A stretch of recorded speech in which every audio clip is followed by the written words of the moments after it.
Hello everyone, my name is Niels, Environment Artist at CR Division, and welcome back to the next chapter. Now we're gonna create the base metal that's underneath the painted layer. So let's go ahead and create a new folder and just call it whatever you want. I'm gonna call it base metal.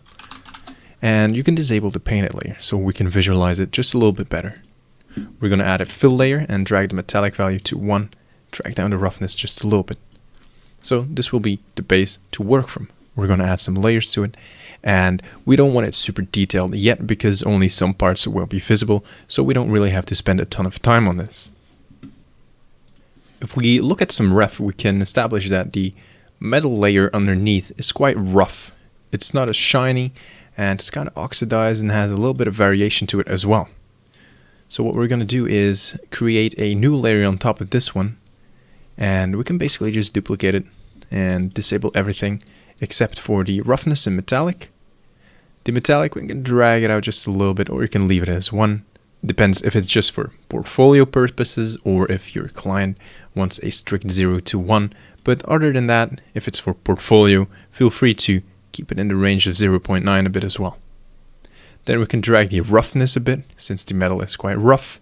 And we want the color to be disabled, since we're going to put it on pass-through. We're going to add a filter to it again, and going to play with DHSL. So then we can decrease the lightness a bit, and that's a pretty good base to start from already. Now, if we're not happy with roughness, we can change it up quite a bit as well. After that, to get some more variation, and we can do the same thing that we've been doing for the base painted layer, we can just add a bunch of stacked grunge maps and see what works best. So I have a feeling that the galvanic might work nicely, maybe the large one, and we can play around with it just a bit. Maybe even add a sharpen to it as well. So you can just play around with this filter to get some darker variations to it and stack it as you've been doing all along. Alright, so as you can see, the base metal only consists out of like 4 layers, with just a little bit of grunge, some filters here and there, and as a standalone material this wouldn't look as great, but we're not using it as a standalone. We're gonna drag it under the painted layer, gonna enable it again, and we can just basically then add a paint layer to our painted layer or painted mask. Just add paint, and then we can find an alpha of some like chipped paint and just try to paint it on our model a little bit. So let me undo some parts here, and for example, if your ref had some painted metal here, you can just paint it on there, and maybe some edges as well. We can see if we do some edges here and there, it looks fine from a distance. Even though on the entire model it didn't look as great, we won't be seeing full parts of it. We'll only be seeing small parts like the chipped parts or the edges, so that looks pretty fine. After that, you can just basically tweak the base metal a little bit. If you think it's still too shiny, or if you want some more variation or dirt, you can just add that. And then just look at the ref and paint out some parts. Maybe not everything is super chipped. Maybe some parts are just a little bit more faded, so you can put your stroke opacity down and paint it like so. So it becomes a little bit more faded and not as hard or harsh like here. So just go around the ref and paint in some more details. So what you can do for the next part is basically just add some localization, something that will sell the asset even more. For example, you want to create some dust and you make it super rough, and you only want it to be on top of the model. There's a nice generator which is called light. You just type in light on your mask and check out the mask. Now you want to put everything down, and then you can create a nice dust layer from that. If you want, you can wrap it just a little bit, or warp it rather, like so. Maybe change the tiling again and just play around with the mask as you've been doing all along. Then you want to add, for example, what I like to add is maybe a dust layer, and let's see which one works best. I think something like this might be fine. You change it to triplanar, scale it down a little bit, and click on multiply so it only appears up top. And you can see on the mask alone you have a nice pretty dust effect that only appears on the top of stuff. Then what you can do is add levels and make some parts more visible and some parts less visible. Add some stuff to it. Maybe you want some hairs on there, you can just add it on top. So then you have a small little dust layer, and then you can tweak it however you want. Change the color, change the darkness, change the roughness, etc. So just add the detailing stages yourself, check out some ref, and we'll be moving on to the next part, which is the pure metal, the cables, and the lenses. So the next part would be to tackle the second biggest shapes, at least that's how I do it. And in this case, they are the pure metal parts here. We have the dials, the big plate here, and we will add the black painted part as well, like it's on the reference here. And we'll extract it from the reference images that we have using Photoshop. But first things first, you just want to create your mask and your main layer. So this is metalness 1, 0.2 roughness, and your base color. So after that, what I like to do is, again, as we've been doing for the main body, is to add a bit of variation to it. One way I like to add variation, I would basically just take a fill layer, and we've baked some maps down. For example, we've baked some thickness as well, and convexity and concave maps, and feel free to just experiment with those maps as well, because I don't think a lot of people really use thickness maps on their own, but they can be useful for some stuff as well. So let's just get it very rough, not super rough, and maybe change the color to multiply just a bit so it's darker, and change the opacity just a little bit. So what we want to do now is add a thickness mask to it, and we want to just add it in the mask and preview it. So thickness mask, I think, sometimes gives some very cool examples or some very cool results. We just want to add a levels to it, kind of drag it out, play around with it, see what gives a nice result, maybe invert it, then change it up a little bit. So what you're going to do next is you basically already have this part. So if you enable and disable it, you can see that it kind of gets rough on the outside parts where it would be used more. Then what you can do, if you want some scratches, for example, you can add a fill layer and look for scratch. Then you can add some scratches to it, or some other grunge maps that you want. This one seems to be kind of cool. A paint mask. Set it to triplanar. Scale it down a tad, and let's already put it at multiply to see what result it gives us. We can change the contrast, the balance, maybe just a tad. And there we go. Then we can see we already have some scratches, and you can kind of change it up a little bit. If you don't want it that much, you can change the contrast a bit more, make it a little bit blurred. But that's how you would kind of add some variation to it using different methods. Then you would, of course, change your mask and add some variation to that as well. So feel free to add some variations to it yourself, some dirt, some grunges, something inside of these crevices here. Look at your ref and just apply what we've learned so far.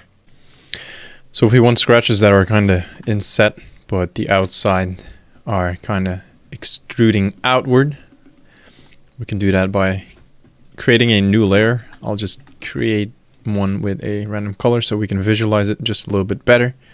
So of course you wouldn't make it just as black as this, but then you would change the height to a positive value and check the roughness, make it a little bit rougher. Of course you can tweak it all, but this is just to give you an example. So we can add a black mask, and on that black mask we would basically just add a paint layer, so we can add it with a stencil. So let's just draw it out real quick. So as you can see on this one, it just goes in, but usually when you have a metal, the metal kind of gets pushed up a little bit, so we're going to get that in after this one. So you want to tweak the height a little bit. As this one goes negative, we want to put it to a negative value. That seems pretty good. After that, we can just basically add a levels to tweak it a little bit. For example, if you paint in a lot of this stuff, it gets very noisy. But if we add a levels to it, let's just add it real quick. You can drag out the white parts and move this part a little bit so it becomes a little less noisy. Great. Then to switch things up a little bit so it's not super uniform, we can add a filter and go to warp and kind of change the intensity slider a little bit. You can change the source blur as well. Change the tiling maybe just a little if you want some variations to it. You can drag the intensity maybe to 100 and get a little bit more variation. Increase the tiling maybe. So if you're happy with the result and if you tweaked everything, we can just add an anchor point. We would call this inset text or whatever you want it to be named. Then basically you could add another level and a blur, but we're going to focus on creating the next layer first. So we're going to create just a new layer and we're going to make it white. And now we want the height to go up. If you want it to be a different color, just change it. This is just to give you an example of how to do it. Just go to fill again and fill it with the anchor point we just created. So the inset text. Go to anchor point and find it. There we go. Now, of course, we don't want this because it would just replace what we already have. We just want to add something different to it. We want to first blur it out.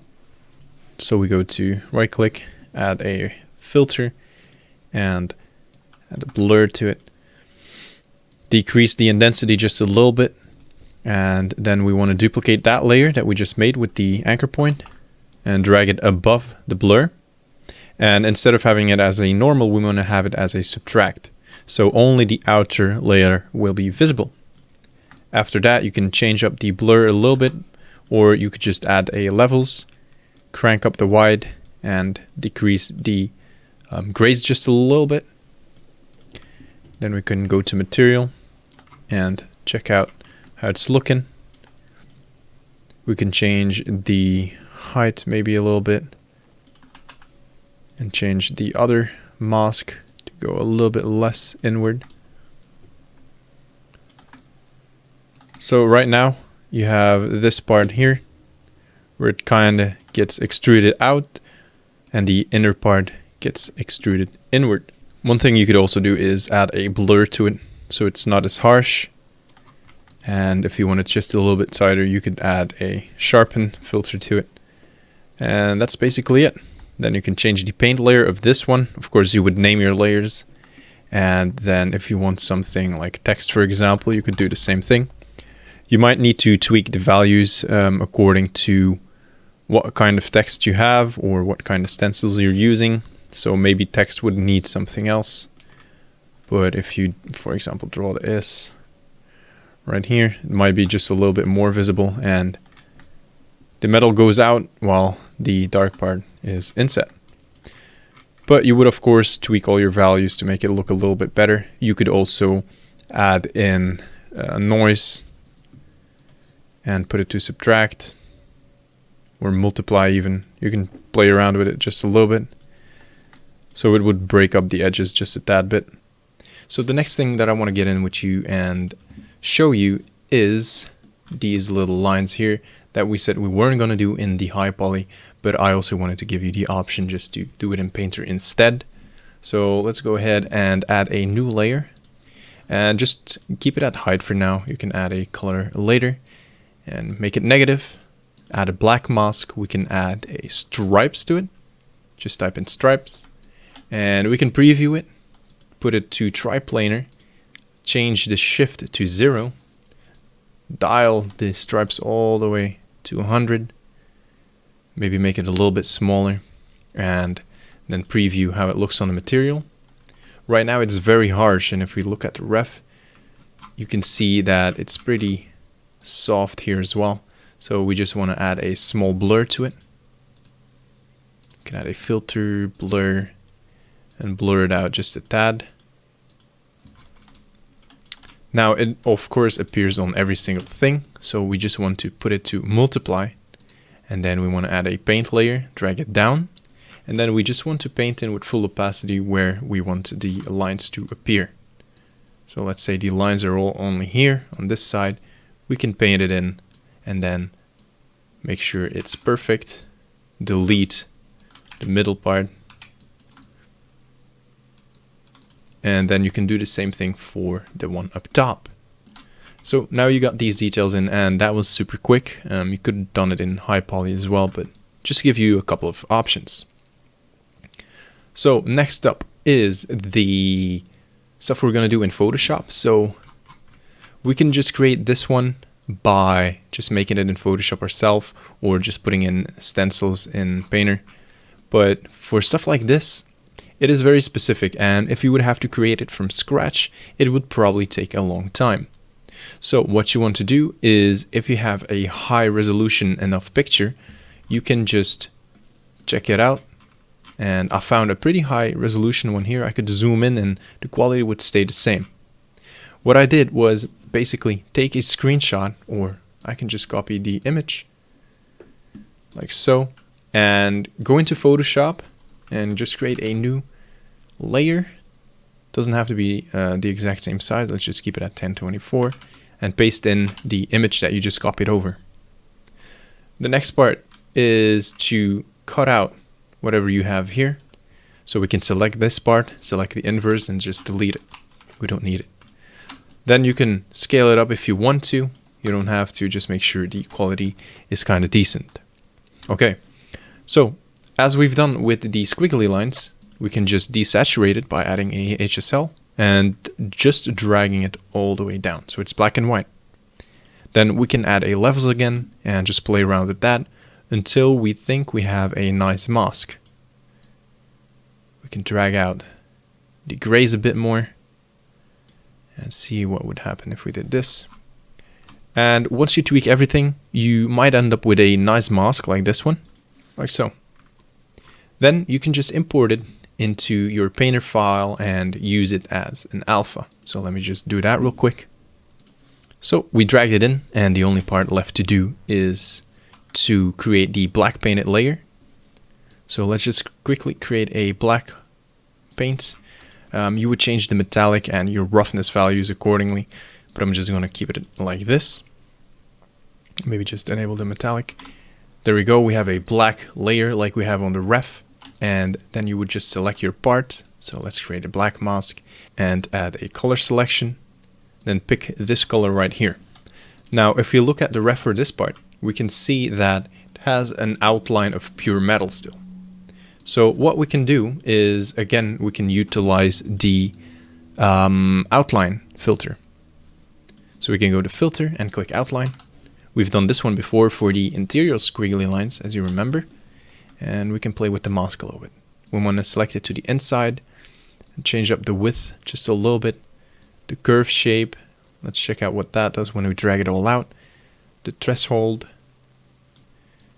check out the blur, and then we can subtract it from our stuff and maybe blur it out just a little bit.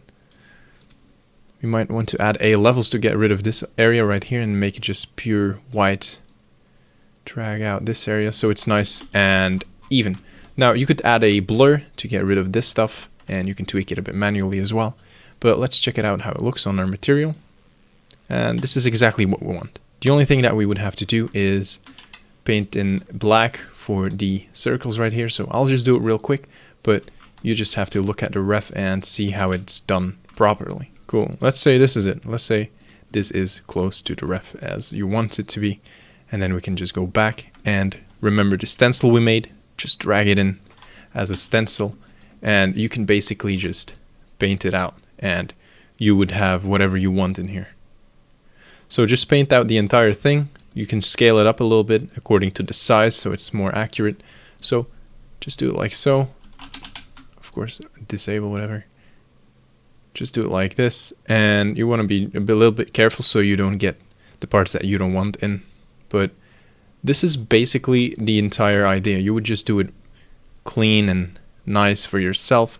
But this is just an example, so I'm just doing it pretty fast right now. But you get the idea. That way you can create stencils from anything in your scene. If you have a picture from the front, let's go to a ref. You can just take a screenshot of this thing, and the only thing you would have to do is transform it, change the perspective a bit, and just add a levels, and you're good to go. Now we can start to focus on the other parts, mainly the lens. At first glance, I thought it was some kind of plastic, but then I looked at some references and figured out it was a painted, worn brass. If you can see here, kind of has that brass bronze effect with a painted layer on top of it. It's kind of faded here with some more chipped or contrasty paint layers, and you can clearly see the brass effect here. Also here on the side is fully visible. So let's try to get that in, and we're just going to create a base layer. This is just the main base brass. Of course, this is nothing like how you want it. So we can add a darker material, maybe some rougher parts, and there we go. After that, we can just basically add a filter to get some more variation. So we can type in rough. And we already have some breakup in the normal and on the roughness. But of course, that's not all we want. We can create a new layer and disable everything except for roughness. Scale up the roughness a bit. Maybe play around with the metallic values as well. Sometimes you don't want it to be super linear because you can get like funky effects. So sometimes I'll put it on like a value that is not 100% correctly PBR, but yeah. Then you can add a black mask, but before we go into that, you might want to add a filter and a hue saturation. There we go. And we can set the lightness, we can scale it down a bit, make it a bit darker. But of course you want to set your base color to pass through. So we can check it out how that looks. After that, we can add a mask and add a fill layer to break it up a little bit. And you can just go to textures, find any grunge you want. For example, this grunge paper here. Even though this material obviously isn't paper, it can give us some nice breakup. So let's put it on triplanar. And let's look around, and that looks kind of fine already, has some breakup. You can play with the tiling.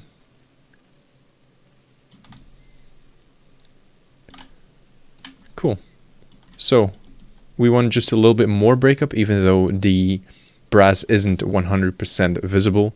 So we don't want to go super detailed with it. So to have some more variation, we can basically just duplicate that layer, make it black. We could add a generator for like ambient occlusion. So we can invert it, check out the mask, make the levels just a little bit more visible, and check what it does to our base color. Try changing the contrast as well.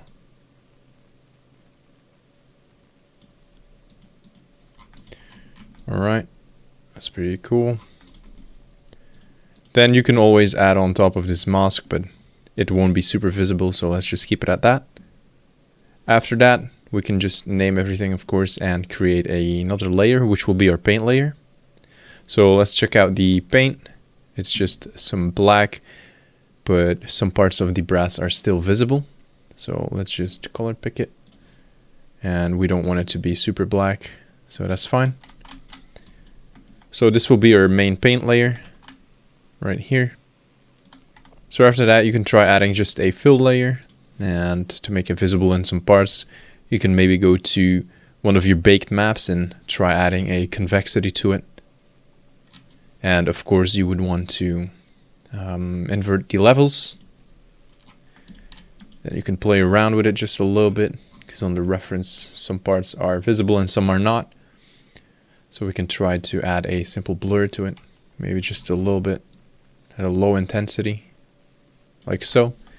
And then we can break up even more by adding some grunge maps, for example a cobweb. So I find screen to work pretty well, and it gives us some breakup on the edges everywhere already.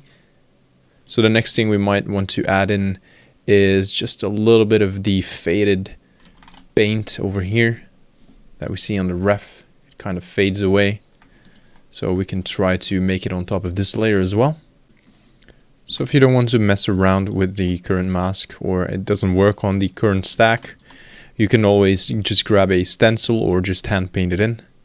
So you can drag a stencil and, for example, decrease the size a bit, make your paintbrush black, and paint it in like so. Then you have that faded detail, and it kind of works nicely for what we want.